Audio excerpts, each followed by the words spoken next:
First of all, thanks for being here, sir. Glad to be home. Thank you. So we just heard right there the governor issuing a stay-at-home order talking about these non-essential businesses and shutting them down. What is your reaction? Was this the right decision? Yeah, I think so. Why are we doing all this? To keep the virus from spreading. This is a very lethal virus. If we did nothing, you're looking at 1.5 to 2.2 million Americans dying. We lose about 50,000 a year from the flu. We could lose over 2 million in 1 year if we don't get a handle on it. Let's start with following the governor's direction and hope that a drug and a vaccine will come through sometimes in the fall to kill this thing. Until then, follow the guidelines. I know you've been in Washington working, of course, on the stimulus bill, but back here in South Carolina, he felt some pressure to call for this stay-at-home order. He did it today, but leading up to this, did he do this too late in your estimation? No, I think he's made a good decision based on the science. All states are not the same. We have a sort of a risk assessment, but Dr. Fauci told the president, let's go hard on containment during the spring.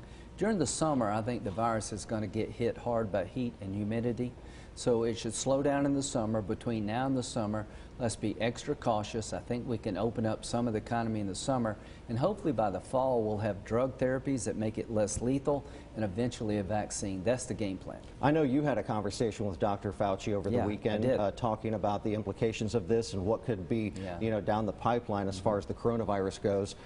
Did you share that information with state leaders back here, and is that what they considered when coming up with a decision like this? Well, I think Dr. Bell has been terrific. She's our Dr. Fauci, Dr. Brick. She's done a good job here. It's pretty clear to me that the curve is going up in South Carolina. Hopefully in New York in a couple of weeks it'll be on the downside. We're at different stages in the country. So I think we're going to have a spike in cases for another couple of weeks, and hopefully the infection rate will come down.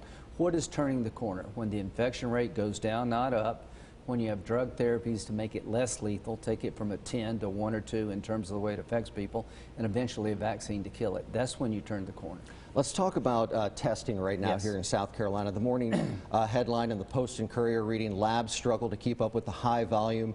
State and private labs here in South Carolina so backlogged that many people are having to wait a week or more. You've been very vocal about this. We got to get the wait time down to even a day potentially. So here's some good news. Abbott Labs came out with a test that's been approved by the FDA so that you can get tested on the spot. Within 15 minutes get your results back. That's a game changer. The more people you test, the better able you are to deal the virus a blow. If you've had the disease and you have antibodies, you can go back to work. You're good to go. So the more people tested, the better we'll be as a nation. Now we have a test. We've got to get it out in the field that you can do on the spot. You don't need to go to the hospital or doctor's office, and you get the results back instantaneously. It sounds like we could go to a county by county as far as opening things back up. Exactly. You've talked about safety first, economy second. The president says that as well. Is that what we're looking at, like nationwide, county by county? Yeah, we're going to make an assessment county by county of what the risk factors are, where's the virus compared to other places around you, and make a decision on how to open up the economy with safety first. So the game plan is for the spring to have a holding action, practice extreme social distancing, containment policies. The summer we can ease off the pedal and let the economy come back because the virus will be hit hard, I think, by humidity and heat. In the fall, hopefully have the drugs that we need to turn the corner in place by the fall, the end of the year. Let's talk about this, the stimulus bill, or some people call it a relief bill. Rescue bill. Rescue bill. You were at the press conference last week with the governor after it had passed in Congress. So how soon can people start seeing those checks in the mail? What are you hearing? Pay attention to me. You'll get a $1,200 check in the next 2 or 3 weeks if you make less than $75,000 in South Carolina, whether you pay taxes or not. If you're on Social Security, you'll get the money. If you're on disability, you'll get it. $75,000 or less, $1,200 per person, $2,400 per couple, $500 per child. That'll be here in the next 2 or 3 weeks. If you're a small business, 500 employees or less, today you can go get a loan for 2.5 times your payroll. If you keep people on the payroll, it becomes a grant that will keep you from going bankrupt. There's a lot of money for doctors and hospitals in this bill. So this bill is really going to help the economy, and it's going to help fight the disease. I know there are some things in that bill that you and other Republicans do not like. One that you've been pretty vocal about in the last couple of days is this loophole about around unemployment, saying that we are basically giving money to people to stay at home. Can you explain a little bit of what you mean by that? So 20% of the state may be unemployed in the next 3 or 4 weeks. Just think about that. Wow. That hasn't happened since the Great Depression. To no fault of your own, you may be out of a job because of the containment policies. The governor's basically shut the economy down because the virus is so dangerous. So what you can do is go apply for unemployment benefits. The most you get in South Carolina is $326 per week.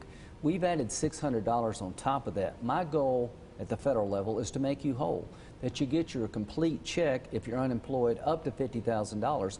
What we've done, because of technology can't account for this, we're going to pay people more to be unemployed than they got when they worked. I want to make you whole, but I don't want to create an incentive for people to leave the workforce, and it makes it pretty hard to hire because under this bill you get $23 an hour under unemployment, and what I want to do is make you whole, not pay you more. And it sounds like it's a technical issue as far as like software and things like that. You got it. So is there a fix to it, or is this kind of... If you're listening out there and you can find a program to pay people their actual wages, I'll make you a hero. We sent 2 people to the moon, and in 2020 you cannot find a computer program to pay people their actual wages. The difference between $326 and what you actually make, I'm astounded. But they tell me it could be 6 to 8 weeks before you get your first unemployment check. That's unacceptable. I'm going to do everything I can working with President Trump to make sure these unemployment checks get out the door within 6 or 8 weeks. You can't go 6 weeks without money. Yeah. All right. Senator Graham, thanks so much for joining us. Thank you. We appreciate it.